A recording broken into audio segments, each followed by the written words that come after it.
Bienvenidos, amables amigos televidentes, a este programa especial, La Voz del Pastor.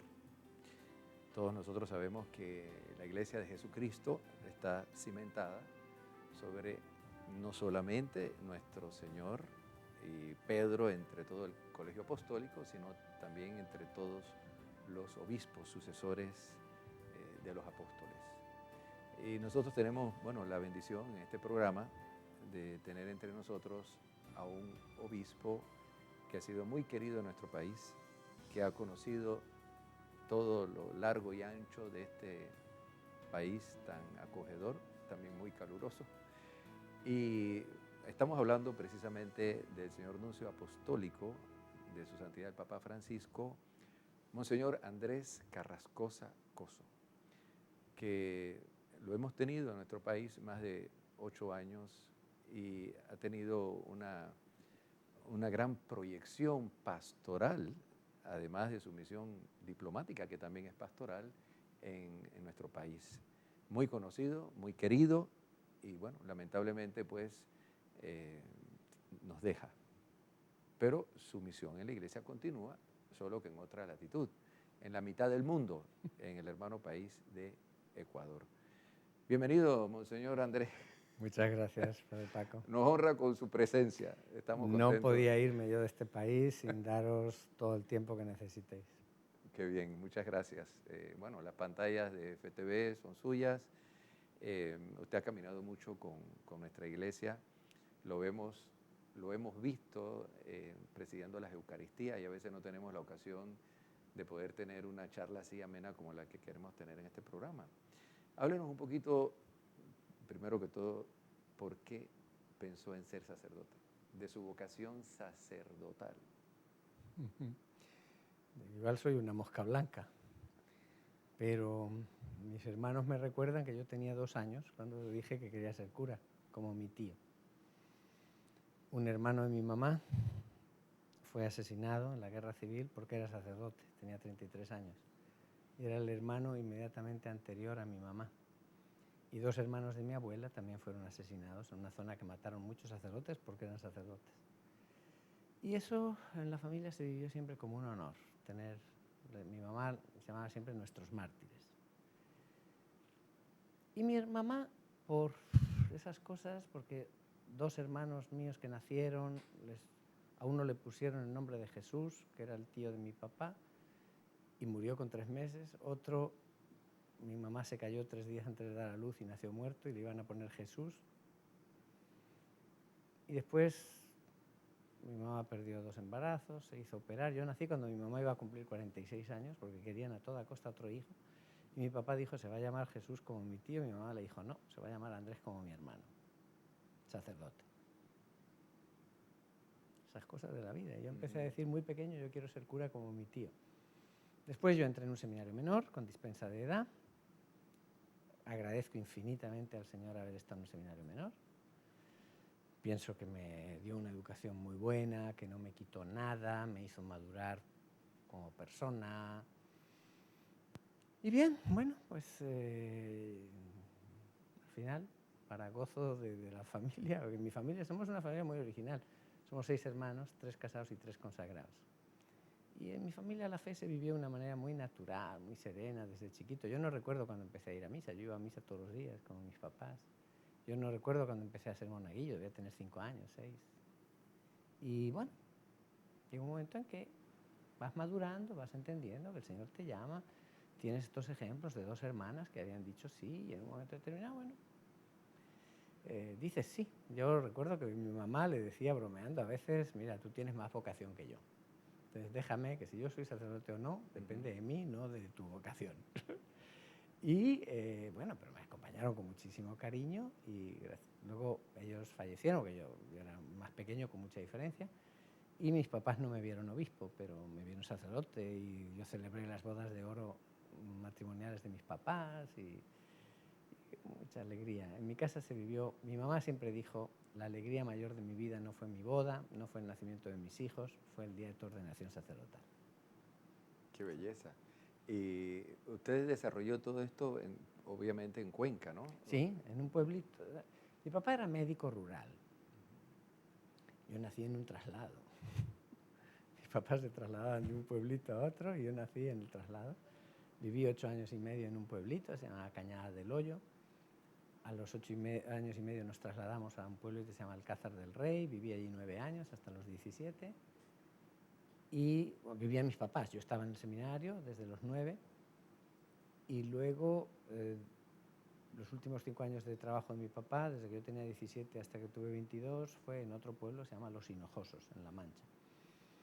Y después, cuando mi papá se jubiló, nos fuimos a Cuenca. Ellos iban ahorrando para comprar un apartamentito. Mi papá era un médico que no sabía pedir plata por lo que hacía. En mi casa hemos sido siempre muy libres de la plata y eso nos ha dado mucha libertad. Y todo lo que mi papá iba ganando era para darle estudios a los 6 hijos. Y bueno, todos estudiaron, maestros, un hermano ingeniero y yo sacerdote. Y mis papás soñaban que yo me iba a quedar, el hijo de la vejez, viviendo con ellos, trabajando en la ciudad. Y ahí fue cuando me mandaron a estudiar a Roma, mientras estudiaba en Roma Biblia, porque hacía falta un profesor de Biblia. Fue cuando me llamaron a la diplomacia pontificia, yo no quería. Mi obispo me dijo, el que quiere servir no escoge el lugar del servicio. Entonces, cuando le dije eso a mi director espiritual, me dijo, agarra la maleta y a la Academia Diplomática. Y cuando se lo dije a mis papás, mi mamá me respondió, no hagas en la vida lo que más nos guste a nosotros, tus padres. No hagas en la vida lo que más te guste a ti. Haz en la vida lo que Dios te pide y serás siempre feliz. Y yo eso lo dije el día que la enterré, porque me parecía que era el mejor testamento que unos padres pueden dejar a un hijo. ¿Y de presbítero entonces en Cuenca tuvo pocos años? No, no estuve nunca. Ah, nunca. Pasó no. Directamente a... Me ordenan presbítero mientras estoy haciendo teología bíblica en Roma, en la gregoriana y el bíblico. Y cuando me voy a ordenar sacerdote es cuando me piden para la academia, pero mi obispo me dijo, termina teología bíblica, porque si después ves que no es tu sitio, volverás a la diócesis y traerás estudios bíblicos que nos hacen muchísima falta. Y si no, nos vamos a quedar sin ellos, ¿no? Termina y el año siguiente entras en la academia diplomática. Entonces, yo no regresé, o sea, yo seguí de estar haciendo teología bíblica a entrar en la academia diplomática y tener que estudiar. El drama en mi vida fue pasar de la Biblia al derecho. Y yo, que odio el derecho, tuve que hacer una licenciatura en Derecho Canónico y un doctorado en Derecho. Yo soy doctor en Derecho Internacional y es una materia que no me gusta, pero tuve que hacerlo por obediencia. Claro. Excelencia, muchos panameños, incluso laicos de nuestras parroquias, no saben lo que es la carrera diplomática, no saben la labor que ocupa un nuncio y se preguntan, bueno, si hay un arzobispo, ¿por qué el nuncio? ¿Y qué diferencia hay? Bueno, yo sé, ¿no? Pero lo digo porque creo que es el momento de ilustrar a nuestros queridos amigos televidentes de cuál es la labor del nuncio y por qué si hay un arzobispo hay un nuncio, incluso si hay un cardenal. Sí, con mucho gusto. El nuncio es el representante del Papa. Y eres representante del Papa ante un Estado y por eso tiene estatus, digamos, de embajador. Y eres el representante del Papa ante la Iglesia local. De manera que cuando un nuncio llega, lleva unas cartas que se llaman cartas credenciales para el jefe del Estado. Y otra carta se llama carta comendaticia para el presidente de la Conferencia Episcopal, en la que el cardenal secretario de Estado te presenta. Este es el representante del Papa ante ustedes.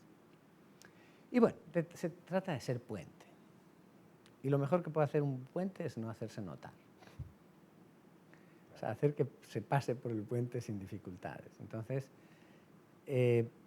¿por qué? Porque hay veces que el trabajo con los obispos, bueno, el nuncio tiene una perspectiva diferente y entonces también es enriquecedor. Yo digo que en Panamá me siento muy orgulloso de muchas cosas, pero sobre todo de ver el afecto sincero con el que nos tratamos los obispos y el nuncio, y la gente ve que nos queremos y lo saben y lo ven y es así y es bueno.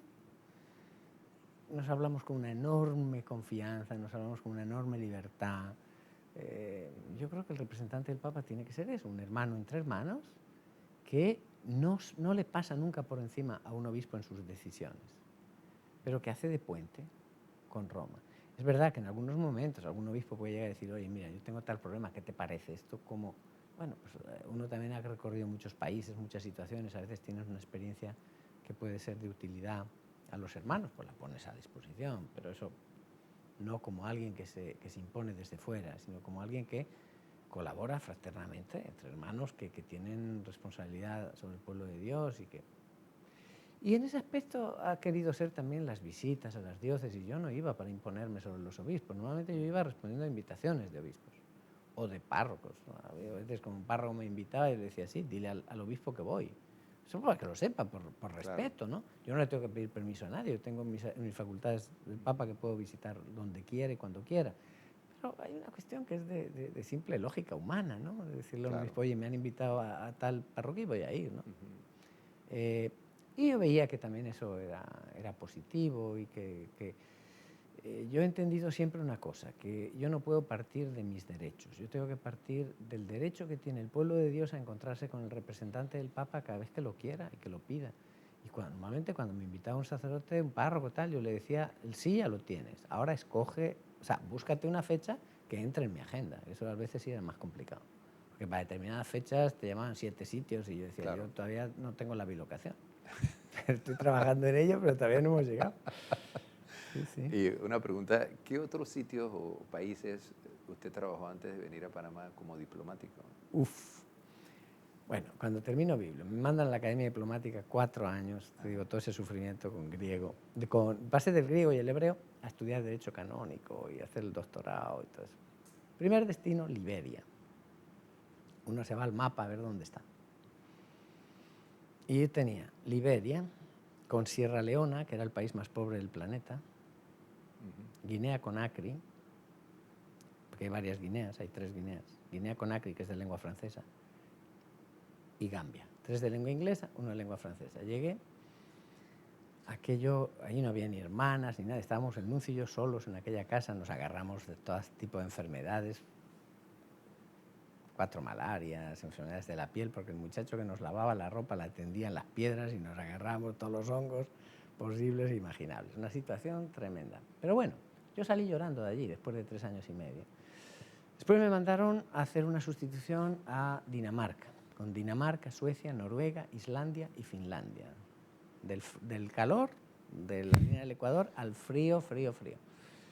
A los 6 meses me llamaron a Secretaría de Estado, fui jefe de gabinete de Monseñor Sodano, ministro de Exteriores del Papa, y trabajé 7 años muy cerca del Papa San Juan Pablo II y tuve ocasión de conocerlo bien. Él me conocía, me llamaba por mi nombre, me llamaba Andrés. Yo le llevaba papeles a su mesa, a firmar. Aquello fue de muchísimo trabajo, pero de mucho gozo en ese aspecto, de ser alguien que el Papa te conoce, te reconoce, te quiere. De allí me mandaron a Naciones Unidas, a Ginebra. Estuve 2 años porque tuve un problema de salud y tuve que salir de ahí. Y ahí me mandaron a Brasilia. La nunciatura en Brasil es la que tiene más trabajo en el mundo, porque en aquel momento había 268 diócesis. Por supuesto. Aquí hay 8, yo decía que yo estaba de vacaciones. Claro. 268 diócesis, 420 obispos en aquel momento. Y a ser el segundo del nuncio, allí éramos el nuncio y 3 diplomáticos. Y yo era el primero de esos 3, que tenía que sustituir al nuncio en sus ausencias. De allí me mandaron a Canadá, y en Canadá hice 3 años. Allí te preguntan, how many winters, ¿cuántos inviernos? Yo viví 3 inviernos, yo conocí 43 grados bajo cero, y el mismo año que conocí 43 grados bajo cero, unos meses después el Papa Juan Pablo me nombró nuncio apostólico en la República del Congo y en Gabón, que es el Ecuador. Entonces pasé de todos los grados negativos que se puedan pasar a todos los grados positivos que se pueda haber. Y allí en Congo y Gabón estuve casi 5 años como nuncio y de allí vine aquí. Del Congo a Panamá. Sí. Qué interesante, queridos amigos. Fíjense que estamos con personas que la vemos, que desempeñan un papel muy importante y no conocemos en realidad todo lo que han vivido y la importancia que tiene, particularmente dentro del ministerio apostólico dentro de la Iglesia, y en este caso, no solamente la Iglesia, también el rol político y diplomático que desempeñan. Estamos muy contentos con esta entrevista que yo creo que nos edifica a todos, ¿verdad, queridos amigos? Vamos a un cambio y volveremos con ustedes en esta interesante entrevista con nuestro gran nuncio apostólico, Monseñor Andrés Carrascosa Coso. Adelante.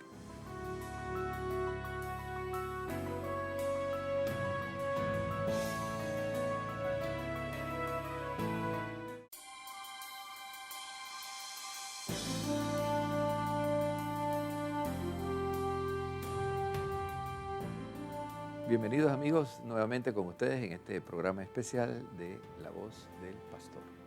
Y tenemos con nosotros pues el gusto de tener en este programa especial a nuestro querido Monseñor Andrés Carrascosa Coso. Nos decía Monseñor fuera de cámara que había tenido experiencias también en el Congo de 2 veces que lo amenazaron, ¿no?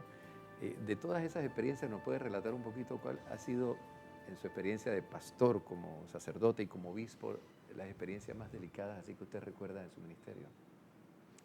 Yo llegué a Liberia y a los 3 meses de estar allí se fue el nuncio de vacaciones y mientras el nuncio estaba de vacaciones hubo un golpe de Estado. Y en ese golpe de Estado, que no triunfó, al final triunfó el gobierno, se creó tal tensión que a mí me sacaron 4 veces a punta de ametralladora del carro oficial de la nunciatura, ¿no? Y uno está vivo porque, de milagro, ¿no? Porque estaban drogados. Uf. Eso fue en el 85, el 12 de noviembre del 85 y los días sucesivos.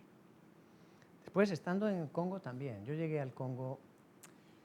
Es que ustedes tienen una dificultad para entender el mundo. Aquí en Panamá son una isla feliz y no lo saben. Así es. Ustedes no saben lo que es una guerra, ustedes no saben, se la pasan quejándose. Yo es una de las cosas que no he entendido nunca. Pero bueno... quizás por eso. Sí, quizás por eso. Vino un obispo del Congo y me dice, que lo entrevistaron ustedes aquí, ¿no? Señor Bienvenido Manamica, que yo lo ordené obispo, y me dice, Andrés, ¿pero en este país la gente se queja? Pues yo llegué al Congo cuando hacía 1 año que se había firmado la paz, después de 3 guerras civiles que habían durado 10 años.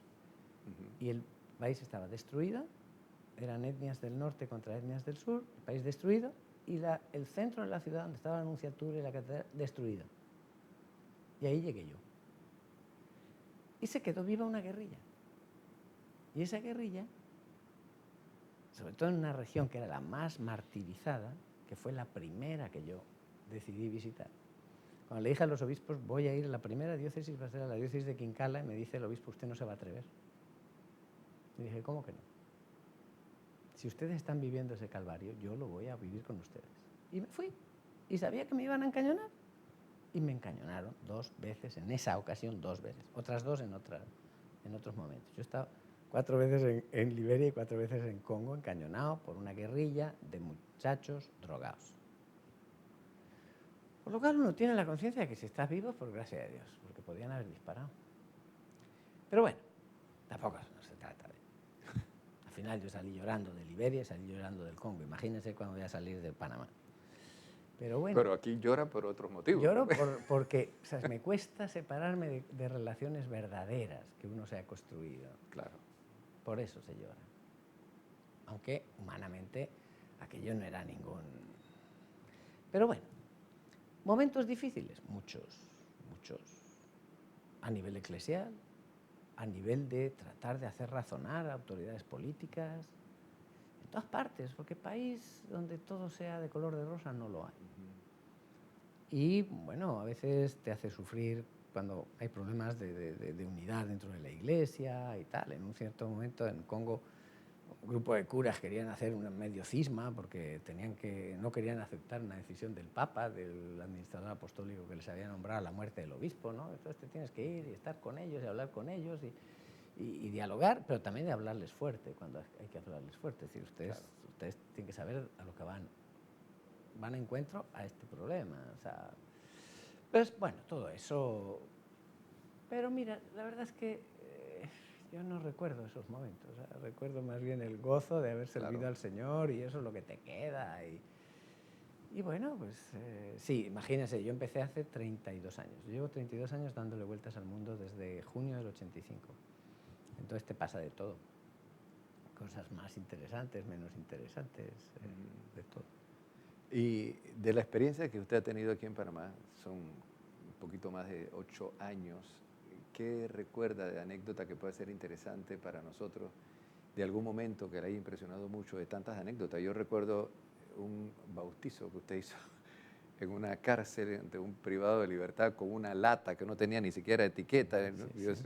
bueno, esto es impresionante y con un calor, me imagino, impresionante que había allí. Que algunos detalles que usted nos pueda recordar de sus anécdotas de alrededor de 8 años y medio Sí. aquí en este país, que le haya marcado, le haya impresionado. Muchas. Me va a hablar de la cárcel. La cárcel, el tema no fue el bautizo y la lata, el tema fue que al final los privados de libertad me dijeron que ellos me querían enseñar su casa. Y los policías le dijeron a mi chofer, tu jefe está loco. Y yo me metí con ellos. Yo he visto la cárcel guiado por los privados de libertad, que te enseñaban su cama. Y me acuerdo en un cierto momento en la parte de extranjeros me encontré con un muchacho del Congo, que solo hablaba francés. Entonces cuando lo veo, ¿tú dónde eres? Y no me entendía, le hablo inglés, no, le hablo francés y me contesta. Dice, yo soy de Congo Brazzaville. ¿Tú eres de Congo Brazzaville? ¿De qué pueblo? Era un pueblo perdido del interior, y yo había estado en ese pueblo. Entonces, bueno, esa cosa te queda como, Claro. como cosa hermosa, ¿no? De una relación humana. Luego muchas cosas. A mí, por ejemplo, me impresionó mucho el trabajo que la Iglesia ha hecho en Canquintú. O sea, la visita a Canquintú fue un gozo. Fue dura, porque es dura, pero pasé una semana visitando comunidades a pie, o en cayuco. Yo salí de casa a las 5 de la mañana para tomar un avión, me fui a Changuinola, Monseñor Aníbal me recogió en Changuinola, nos fuimos a Chiriquí Grande, llegamos a Chiriquí Grande, nos encontramos con otros padres que venía también Radio María, venía el padre Víctor y Juan Dixon, subimos en un cayuco de mar, 2 horas, cuando entramos en el río Cricamola cambiamos el cayuco de río, sigue subiendo cayuco de río, llegamos a las 5 de la tarde. Y aquello fue un gozo de encontrarte con la gente, con las comunidades de pueblitos pequeñísimos, Nutiví, por ejemplo, sitios donde la Iglesia tiene una presencia que me impresionó. Estos padres que han dejado ahí la vida, que hablan la lengua, Padre Tomás, Padre Paco Tomás, o sea, es espectacular, espectacular. Yo de verdad que me sentía pequeñito. Y luego el encontrarte con todos los niveles, los catequistas, los estudiantes de la universidad, porque hay un centro universitario allí, ¿no? Con la escuela, con la parroquia, todos los días teníamos la Eucaristía con la... Fue muy gozoso, de verdad que... y así muchas situaciones complejas. Pero bueno, dentro de todo me sigo quedando con el trabajo al interior de la Iglesia, de trabajar con los obispos, porque esto ha dado un fruto muy bonito, de mucha confianza. Luego, yo en estos años, en 8 diócesis ha habido 6 nombramientos episcopales y 1 cardenalicio, ¿no? Me quedo con la gran cantidad de consultas. Detrás de cada nombramiento episcopal hay fácil 1000 cartas de denuncio. Pues todo eso es un trabajo muy escondido que parece que no es pastoral, pero pastoral es, Por supuesto. porque es escuchar a la Iglesia. O sea, el nuncio no es quien decide, el nuncio escucha a la Iglesia y después manda hacia Roma lo que la Iglesia dice. Tú das tu opinión, si has consultado a 50 personas, tú eres la número 51 y después la Congregación para Obispos en su plenaria de 25 o 30 cardenales y obispos toman sus decisiones y hacen sus propuestas y el Papa tiene la palabra final. Entonces todo eso me queda como una riqueza muy hermosa, de mucho respeto, de mucho cariño a esta Iglesia. Excelencia, y bueno, esto es importante el punto que usted ha tocado, porque a mí, no obstante todas las aclaraciones que hacemos, la gente siempre pregunta, bueno, ¿y cómo se elige a un obispo? Bueno, la persona en este momento que puede aclarar precisamente ese tema es el nuncio, porque él es representante del Papa ante la Conferencia Episcopal, ante la Iglesia y también ante el cuerpo diplomático y el Estado panameño. Entonces, cuando se va a elegir a un obispo, precisamente es el nuncio apostólico en el país que va a llevar a cabo pues, ese proceso. Así que nos podría hablar un poquito para ilustrar a nuestros amigos cómo se elige un obispo. ¿Cómo no? Yo primero quiero recordar que en los archivos de FTV hay un documento que no creo que tenga paralelo en el mundo. Porque antes de empezar el primero de los nombramientos, hicimos un programa de 1 hora y media que se llama ¿Cómo se escoge un obispo?, con 3 periodistas, no 4. Estaba Fernando por CTV, estaba Padre Víctor, estaba Eduardo Soto por Panorama y estaba Padre Manuel Villarreal por Radio Hogar, y me sometieron a 1 hora y media de interrogatorio y salieron todos los detalles, por lo cual si un día rescatan ese documento y lo ponen a los televidentes le va a ser utilísimo, pero en breve. Se parte del lugar que está libre, una diócesis o un obispo auxiliar que haya que nombrar, se hace una consulta muy amplia y se pregunta cómo está la diócesis, cuál es el perfil de obispo que se necesita y deme 3 nombres que respondan a este perfil para esa situación. Si consultas a 50 personas y pides 3 nombres, te puedes imaginar la cantidad de nombres que salen. Pues se estudian todos, empezando por los que tienen mayores convergencias, y después, al final, todo ese trabajo, que repito, son miles de cartas, debe llegar a una terna. Y cada uno de esos nombres de esa terna ha tenido por lo menos 50 o más preguntas específicas con un cuestionario, que menos preguntarle qué leche mamó cuando era pequeño, está todo. Y al final eso llega a Roma, la Congregación de Obispos lo estudia, 25 o 30 cardenales y obispos dan cada uno su parecer y todo eso llega al Papa. Y el Papa, viendo todo eso, al final decide libremente. ¿Y ese proceso puede tomar 2 o 3 meses? 1 año.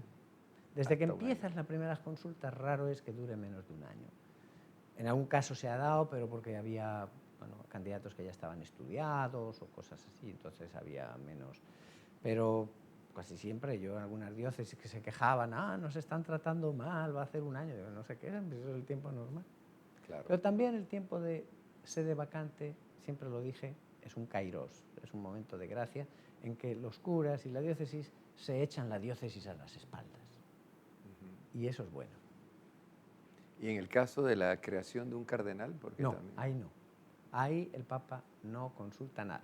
Es verdad que el Papa habla contigo mucho de muchas cosas y tenía muchas... El Papa conocía perfectamente al cardenal Lacunza. La primera vez que me encontré con él, me dice, ¿cómo está mi amigo José Luis Lacunza? Yo me quedé así. Está bien. Dice, ¿y José Dimas Cedeño? No me lo podía creer. O sea, este hombre tiene un don de memoria, porque uno diría, no, yo tenía un amigo, ¿cómo se llamaba? No. Nombre, segundo nombre y apellido. Nombre, segundo nombre y apellido. Y yo decía, pero este hombre, ¿cómo tiene este don? ¿No? Porque lo recordaba muy bien, tanto a José Luis Lacunza por haber trabajado en CELAM, como con José Dimas Cedeño por haber trabajado en la Pontificia Comisión de América Latina, donde se encontraban cada año. ¿Y para la creación de una diócesis? Sí, ahí hay mucho que trabajar, porque la diócesis no sale así de un día para otro. Y aquí habrá que hacer una diócesis, está claro, pero habrá que ir calma. En este momento estamos con la cabeza en otro lugar. Estamos preparando JMJ. Claro. Pero normalmente, ¿qué se hace? Pues se hace que se van preparando las estructuras para que llegue el momento en que se nombre el obispo. Pero a lo mejor yo diría que ese proceso, sin un camino de a lo mejor 4, 5, 6 años, al final acaba siendo perjudicial para la diócesis, si no se hace bien. Pero prisa no hay, es mejor hacer las cosas bien hechas. Claro. Pero ahí es la conferencia, ¿no? La conferencia lo tiene que pedir. O sea, el obispo de donde nacería, aquí es obvio que en cierto momento del canal hacia San Carlos, claro, tiene que ser una diócesis, que será la Chorrera, imagino, como nació la 10ª provincia, imagino. Y eso está hablado y requete hablado. Pero normalmente pues habrá, digo yo, un obispo auxiliar que vaya a vivir allí, que vaya creando ambiente de casa, de diócesis. Habrá que ver cómo se va a financiar esa diócesis, cómo se va a organizar, qué estructuras va a necesitar. O sea, vamos a preparar casa. Aquí es como cuando van a hacer un niño, hay que prepararle casa, ¿no? No lo haces nacer y lo dejas sin... Entonces yo creo que eso yo lo tengo hablado bastante con los obispos, son muy conscientes, ¿no? Pero ciertamente en este momento no era el momento, no era el tema, porque había otras cosas. Y una iglesia pequeña con la de Panamá, lo que no puedes poner es demasiada carne en el asador porque se te quema toda. Por supuesto. Se te quema. Queridos amigos, fíjense qué interesante, ustedes están aprendiendo mucho de nuestra iglesia, que la vemos, la amamos, la conocemos, la queremos, participamos en ella, pero hay otros pormenores que a veces no somos conscientes. Y aquí tenemos pues al exponente Monseñor Andrés Carrascosa Coso, en este tema, la persona más versada que nos puede ilustrar. No dejen este programa, que dentro de algunos segundos volveremos con ustedes para la última parte de este interesante programa sobre la voz del pastor. Hoy con nosotros Monseñor Andrés Carrascosa Coso, nuncio apostólico de su santidad el Papa Francisco. Adelante.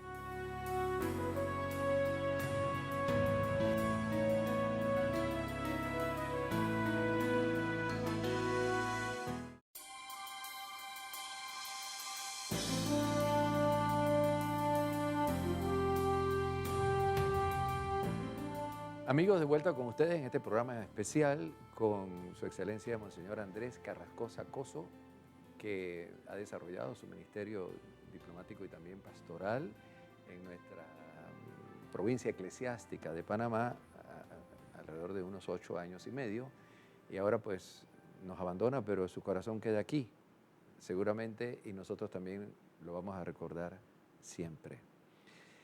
¿Qué impresión se lleva usted de nuestra iglesia en Panamá? Usted decía hace poco que nosotros nos vivimos quejando. Yo creo que una de las razones por las que nos quejamos tanto, porque no estamos acostumbrados a sufrir, no nos enfrentamos al sufrimiento y cualquier cosa ya nos incomoda.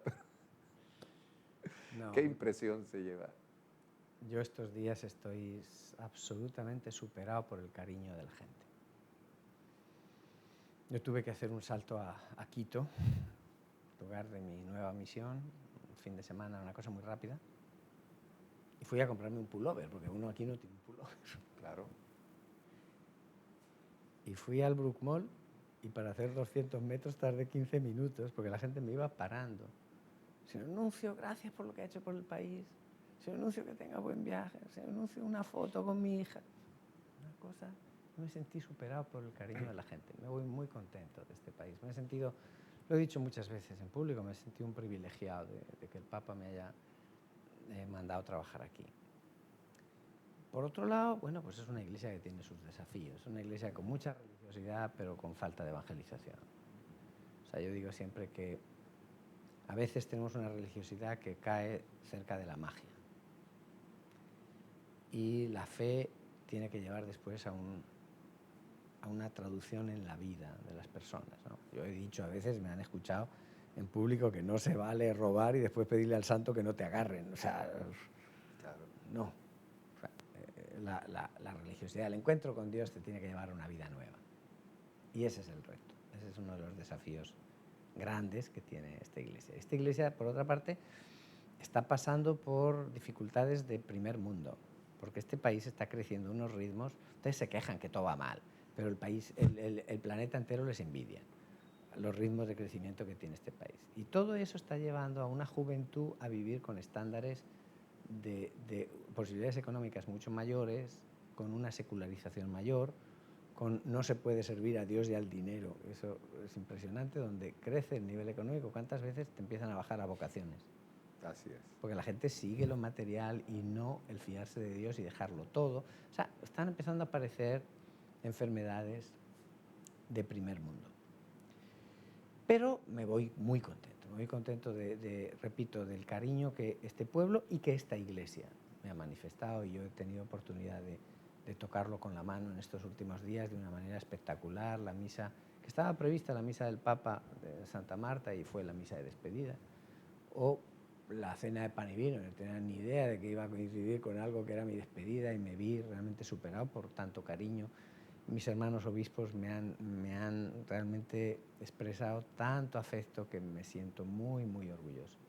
Y bueno, pues somos pastores en camino, como dice Papa Francisco, y ahora el Papa, en una decisión muy personal suya, yo estoy muy, muy contento, porque ha sido una decisión personalísima del Papa Francisco. Alguien me decía ayer, ¿sabe que en la calle se dice que usted lo han castigado yendo a Ecuador? Y bueno, bendito sea Dios, que uno piense como quiera. Yo me siento muy feliz porque el Papa haya confiado en mí para una misión que tiene unas características que el Papa ha pensado que yo le puedo ayudar en eso, ¿no?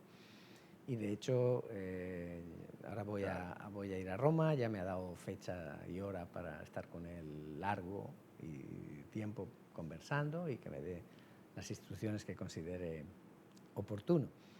Y me llevaré, obviamente, Panamá va a ocupar un lugar en mi corazón la vida entera, eso está claro. O sea que ahora usted va a estar con el Papa, ya, Sí. pero ha estado 2 veces más, digamos, en esta charla de más de media hora conversando. No, 4, yo llevo veces. 4 de casi 40 minutos, 3 de 40 y una de 35.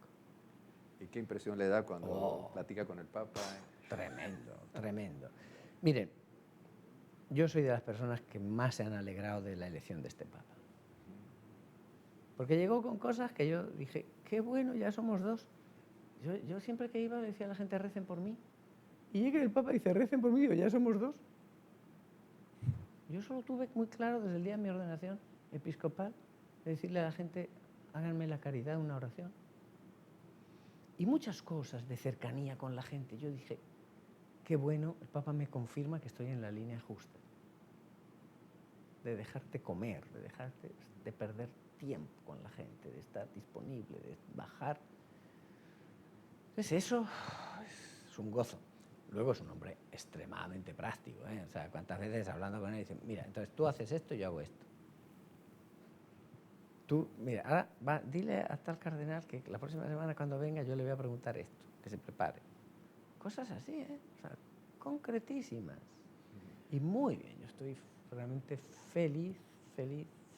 Y ahora, bueno, pues es un gozo saber que yo pedí la audiencia y menos de 48 horas me llegó diciendo tal día, tal hora, ¿no? Entonces, eso te da alegría. Qué bueno.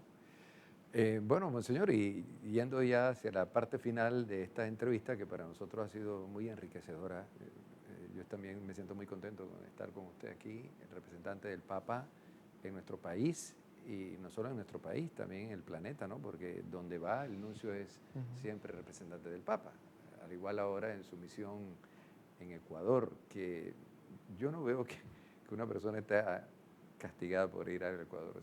Yo conozco, No, sí, yo entiendo. Me lo comentaron ayer, dice, me han dicho que a usted lo han castigado. Digo, qué bien. Digo, Ecuador es un país muy bonito, muy lindo, gente muy querida, muy amable, muy amorosa, una iglesia muy pujante, sí, con muchas necesidades. Yo he estado varias veces allí y realmente es un país maravilloso. Sí, hay más del triple de diócesis que aquí. Por supuesto. Hay 50 obispos. Sí, es un desafío mayor. Y seminarios, ¿no? También. Sí, claro, varios.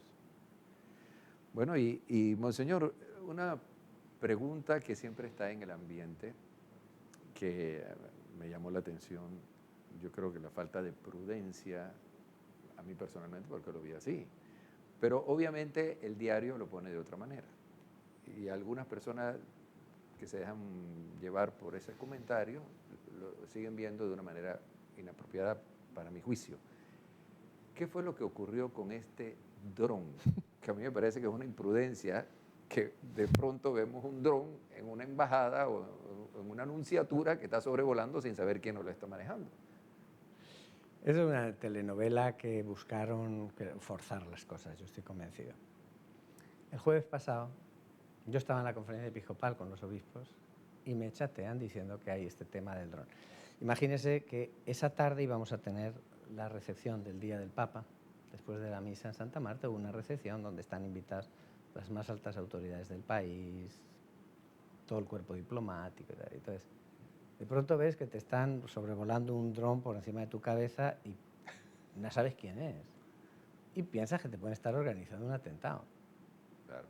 Entonces el policía que estaba allí llamó a su gente y avisó al secretario de la anunciatura, el monseñor Claudio. El cual fue, y contrariamente a lo que dice el periódico, que eso es falso, ni lo retuvo, ni lo que tuvo fue hablando, alargándole la conversación para dar tiempo a que llegara la policía. Y la policía lo que hizo fue interrogarlo, ¿quién es usted y qué hace? Y entonces dijo, sacó su carnet de Corprensa diciendo que era diseñador gráfico, que era un periodista, un diseñador gráfico. Alguien me decía, si un diseñador gráfico es un periodista, todo el que va a misa es un cura. Claro. Por la misma regla de 3, mire usted, no. El policía dice que estaba dentro, pero abundantemente. Él dice que no, pero entre lo que hace lo que te dice una fuerza del orden y lo que te dice un privado, ¿a quién le crees? Después hay una violación de la Convención de Viena.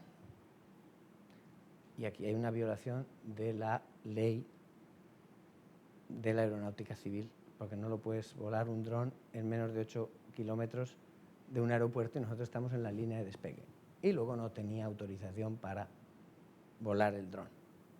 Mientras tanto, se lo llevaron, él fue manejando su carro, pero la fiscalía le impuso las esposas. Cuestión de la justicia, yo ahí no voy a entrar. O sea, alguien lo han agarrado en fraganti. Claro. Y alguien me llama, ¿usted quiere que lo liberen? Dije, pero ¿cómo una justicia independiente por la que yo me bato? En un país tiene que ser un nuncio el que diga liberen o no liberen. Yo no soy nadie. Entonces, por eso pensaban que yo había puesto. Yo no puse denuncia. Pero me parece que la justicia en un Estado de Derecho tiene que ser independiente. Y tiene que hacer su camino. Y si hay violaciones, lo tienen que castigar. Esa es mi posición. Entonces, cuando oí las barbaridades que oí, saqué un comunicado diciendo, señores, esto ha sido así, así, así y así, punto.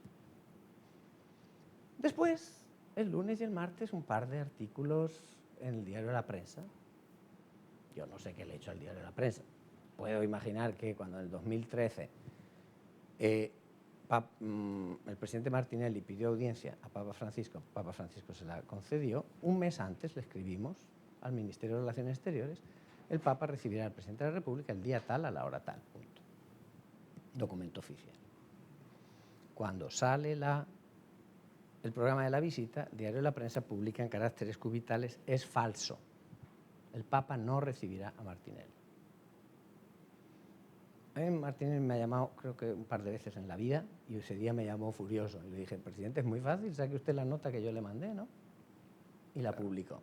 La reacción fue, es falsa porque no está firmada, haciendo profesión de ignorancia. Una nota, que se llama nota verbal en diplomacia, no está nunca firmada, está siempre siglada. Pero eso, el que no lo sabe, es como el que no ve. Entonces, prácticamente, los medios me pidieron y yo saqué la nota también, que coincidía, que era la misma, y entonces prácticamente se demostró que estaban publicando una noticia que era falsa. Ahí montaron la materia que salió el lunes, hace casi 4 años, está montada esa materia. Esto es un refrito de cosas de entonces. Pero debo decir, en honor a la verdad, que esa periodista fue a buscar sacerdotes que hablaran mal del nuncio. Y no solo no lo obtuvo, sino que obtuvo que esos sacerdotes vinieran a decirme, mira lo que me está pidiendo esta persona. Era quien firmaba el artículo. O sea que... Y cuando yo llegué a Roma, mis superiores me dijeron que la corresponsal del diario La Prensa había ido a Secretaría de Estado a pedir que hablaran mal de mí y tampoco lo consiguió. O sea que eso, que yo no he dicho nunca, te dice que hay una falta de ética profesional del tamaño de un piano. O sea, aquí no podemos seguir así. O sea, el hecho de que uno esté callado, no quiera... Luego se ofende, te mandan unos cuestionarios que no tienen ni pies ni cabeza. Sí. Entonces, a veces uno pues, dice, no voy a responder porque no creo que debo responder y punto. Claro. Entonces, yo creo no haber aquí, en todo el tema de la nunciatura, fueron los obispos quienes nos hicieron hacer este tema. Yo llegué del Congo y yo estaba muy feliz. Y me dijeron, no, usted aquí no puede estar en la sede de Paitilla por una serie de razones. Hablé con el gobierno me dijo, realmente aquí hay unos problemas de seguridad bestiales, pero ¿quién sale a decir, tengo problemas de seguridad? Es lo más estúpido del planeta. Yo me tuve que callar, pero se habló, bueno, hay un valor de ese terreno, que son 16 millones, yo tenía ese terreno por 50 y tantos años todavía, entonces se buscó una fórmula de indemnización, le ofrecemos otro terreno, que es del Estado panameño, pero le pagamos la construcción y el Estado saca una enorme ventaja económica. Claro, bueno, bien, se pensó que era un win-win. Eso pasó por todas las instancias y todas las instancias estuvieron de acuerdo. Vamos ya por el sexto ministro de Relaciones Exteriores con quien yo he trabajado y todo el mundo lo ha visto como la cosa más normal. Y había de un partido y de otro y de otro. Quiero decir que aquí, por mucho que le busquen 4 o 5 pies al gato, no los hay. Aquí irregularidades, ilegalidades no hay ninguna. Si alguna ilegalidad hay, es el violar la Convención de Viena, es el violar la ley de la aeronáutica civil y es el no tener autorización para volar un dron. Y eso debe quedar bien claro. Llama la atención porque cualquiera que lee estos artículos que publican estos señores da la impresión de que hay una malversación de fondos, de que hay algo detrás de esto, de que el Estado está beneficiando a la Iglesia. el Estado, o mejor dicho, el gobierno del presidente actual, cosa que según lo que nosotros hemos escuchado y a mí me consta, no es así.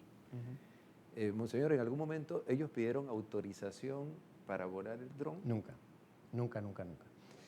Y aquí hay una cosa falsa, esto no es una donación, para nada. Esto es un intercambio en un acuerdo internacional. En los terrenos. Claro, y en un acuerdo internacional, con un intercambio de derechos y propiedades, eso se estudia por los abogados de las dos partes y uno, si no le conviene, no dice que sí. Y todo el mundo, porque eso ha pasado por las procuradurías, eso ha pasado por la corte, eso ha pasado por la asamblea, eso ha pasado por un montón de sitios que han tenido que dar su opinión. Y si hubiera sido opiniones negativas, esto no pasaba. Pero todo el mundo entendió que eso era... Ahora, tú coges a Internet y yo soy un maleante. Al final uno lo sufre, lo ofrece al Señor y punto y basta. Pero esto no tiene nada que ver, no es ninguna donación. Por otro lado, yo escuchaba el otro día a un periodista decir, esto no es que una confesión religiosa, o sea, aquí hay un Estado y es una relación de derecho internacional entre dos Estados. Sácame otras sectas que tengan un Estado y te pondrás de acuerdo de Estado a Estado, punto, ¿no? Claro. O sea, aquí hay un... Eso, por otra parte, ha hecho posible que se pudiera presentar la candidatura para la JMJ. Con la sede anterior no se hubiera podido presentar porque la misma seguridad panameña hubiera impedido que el Papa estuviera allí, por motivo de seguridad, porque nadie quiere que al Papa le puedan hacer un atentado cuando está en su país. Y a mí me decían, tenemos la obligación de protegerles y esa situación es improtegible. Y de ahí nació todo. Y entonces nace de una petición del Estado panameño a la Nunciatura diciendo, pensamos que hay que reubicar. Y la respuesta, yo mandé a Santa Sede, se respondió diciendo, de acuerdo, nosotros aspiraríamos a irnos con otro terreno y con la construcción de lo que ustedes le van a sacar a este terreno. Y dijeron, de acuerdo. Bueno, pues ese fue el acuerdo. Puedes estar de acuerdo o no con ese acuerdo. Perfecto, eso es la libertad de expresión, la libertad de opinión. Perfectísimo. Ahora, decir que somos todos unos maleantes y que se constituya en víctima quien realmente está violando una serie de acuerdos y de leyes, no, eso no lo puedo aceptar. Yo pienso también, Monseñor, si me permite, que yo creo que antes de elaborar un escrito como el que se hizo, deben conocer un poco cuál es la labor de la Nunciatura en Panamá y la importancia que desempeña de acogida como el nuncio es decano del cuerpo diplomático. Yo no entiendo la mente de estos amigos que publican cómo van a acoger a la multiplicidad de embajadores, cónsules, etcétera, si no hay espacio para esto. Yo he estado en esta Nunciatura nueva y yo no he visto lujos ahí. Ninguno. Hay un patio interior muy bonito que tiene mucha luz para ahorrar energía, pero los salones que están son justo a la medida para acoger a todas las personas que llegan en estas recepciones que se deben hacer en el país, porque hay relaciones diplomáticas con diferentes embajadas y la Nunciatura le corresponde acoger a estos embajadores y cónsules, ¿no? Yo acabo de tener una reunión con los 50 embajadores que están en este país. Y uno de ellos, que tienes embajadores de todo, católicos, no católicos, el de la India o la de Japón o el de Vietnam, ¿no? O de Marruecos o de Egipto, no tiene nada que ver con cristianismo, ¿no? Un embajador me ha dicho, monseñor, he guardado esos 2 artículos, porque el día que yo tenga que dar una charla sobre qué es la manipulación, los voy a sacar. Yo no me lo podía imaginar. Esto es un embajador que no tiene nada que ver ni con la Iglesia Católica ni con nada, pero dice, eso es una manipulación. Completa. Entonces, hay que... Luego, por otro lado, es verdad que está tan mal hecho. Jesucristo tuvo la cena, la última cena, y el nuncio hay 4 comedores. Vamos a ver. Hay el comedor donde si tienes una cuestión oficial de 18 personas, nos sentamos 18 personas en esa mesa, ya existía en la otra casa y lo hemos traído aquí. El comedor donde estamos normalmente todos los días. Hay un convento. ¿Quieres que las hermanas no tengan su lugar donde almuercen ellas solas o tengan que estar continuamente con el nuncio? O donde la señora de la cocina o el chofer puedan estar tranquilamente sin tener que estar continuamente comiendo o cenando con el nuncio que les esté encima. tienen su espacio de lo más digno. Me parece que eso no es lujo, que eso es respetar a las personas. Pero cuando tú te pones a hacer demagogia, todo vale. Así es. Y lo curioso es que no sabemos cuánto puede costar la prensa tampoco, y eso no se publica, ¿no? Y se hacen detalles, las inversiones que hay. Queridos amigos, yo estoy muy satisfecho con esta entrevista porque aclaramos, a mí me duele porque yo soy iglesia, ¿no? Y la Anunciatura representa también la Iglesia Católica en Panamá y en el mundo. Yo creo que antes de llevar artículos así, pienso, y lo digo como comunicador, debemos cuidar un poco la reputación del mismo diario y también por la dignidad de las personas que leen el diario y leen los diarios. Y cuidar nuestro país también, para hacer un periodismo mucho más objetivo y que responda realmente a los hechos tal como son. Y no solamente con una línea, obviamente, pues, de ataque, ¿no? Como es normal, que desde la época de la dictadura algunos periodistas pues, han desarrollado ese periodismo más que objetivo e imparcial con un fin particular.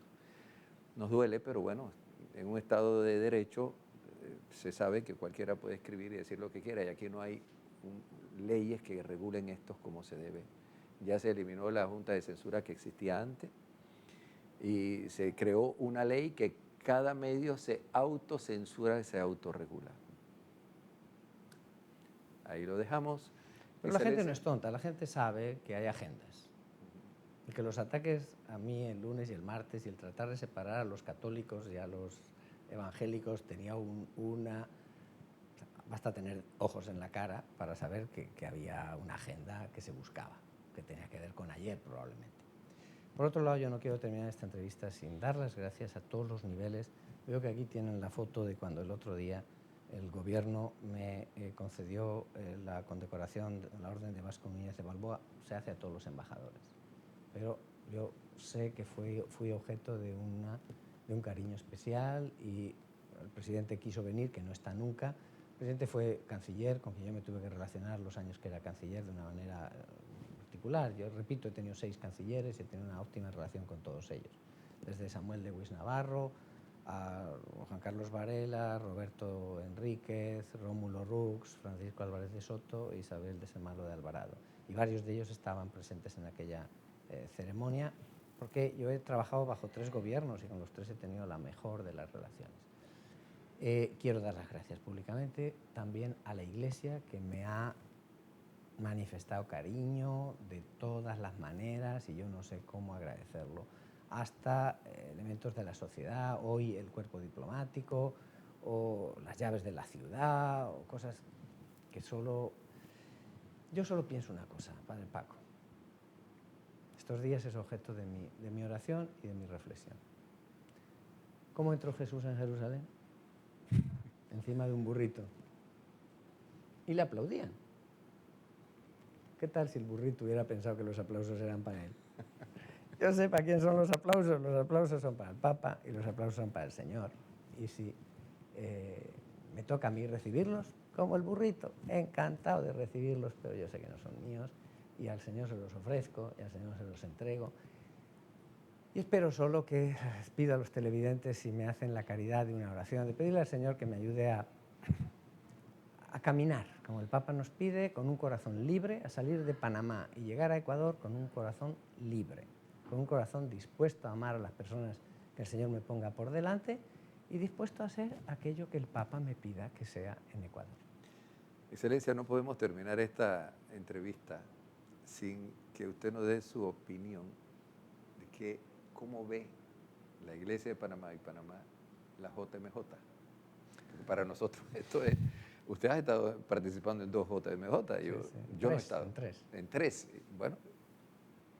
Sí, yo siempre lo digo, este país y esta iglesia todavía no se han dado cuenta de la que les ha caído encima. Porque aquí, cuando tiene un evento grande, son 20.000 personas. Estamos hablando de 15 veces más para empezar. Y eso es una gran responsabilidad. Yo sé que el panameño luego se va ajustando y conforme se vaya acercando va a irse espabilando y dándose cuenta de que estos son grandes ligas, aquí no son pequeñas ligas. Que el Papa nos ha hecho un gran regalo. Y la población no es consciente tampoco del regalo que Dios les ha hecho y que el Papa les ha hecho. Mire, yo llegaba a Europa hasta hace unos meses, antes de esto, y todo el mundo me decía, Panamá, Panama Papers, ¿usted tendrá alguna sociedad anónima?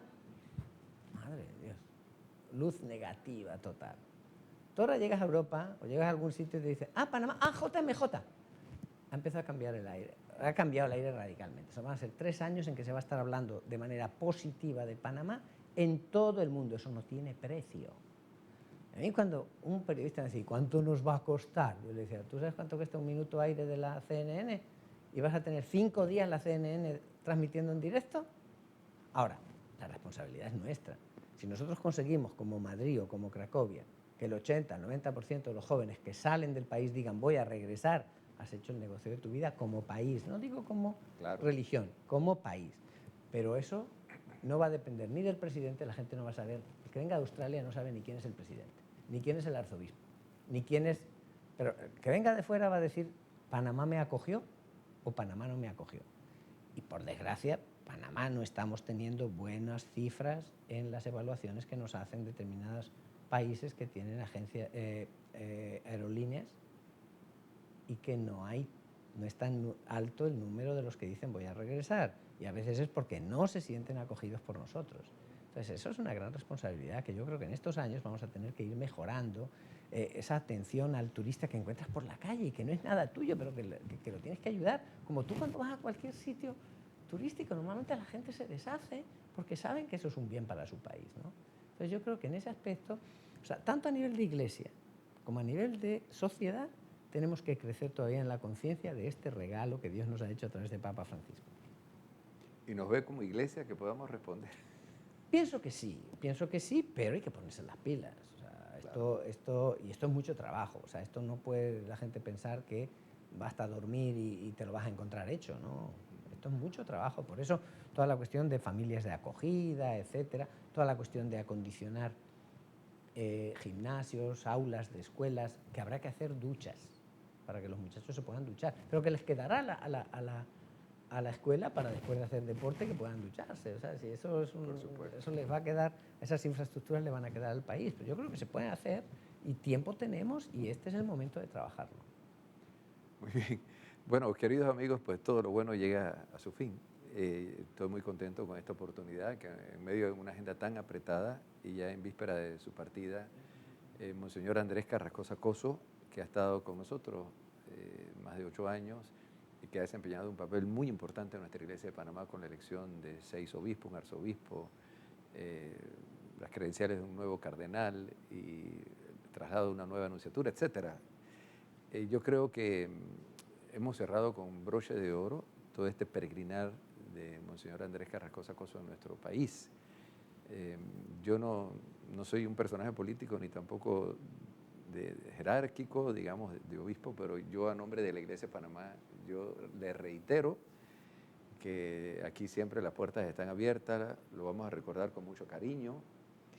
Cuando pase por aquí, como otros nuncios que han estado y pasan y nos encontramos, sepa, Monseñor, que aquí tiene su casa, tiene sus amigos y no deje de visitarnos. Gracias. Y ojalá lo podamos tener en la JMJ. Ojalá. Bueno, sería un sueño. Imagínense, esto es quizá lo que más te duele. Me hubiera encantado recibir al Papa en esta casa nueva, ¿no? Pero por otro lado, Pablo dice, yo planté, Apolo regó y Dios hace que crezcan las plantas. Entonces, bueno, yo hice mi parte, otros seguirán. Y bueno, y recen por nosotros. Igualmente, recen por mí. Con mucho gusto. Queridos amigos, pues ha sido todo por hoy. Agradecemos su amable sintonía. Hoy en este programa especial de La Voz del Pastor con su excelencia Monseñor Andrés Carrascosa Coso, que ha sido nuncio en nuestro país y ahora nuncio en la República Hermana del Ecuador. Tengan todos un feliz día. Que Dios los bendiga.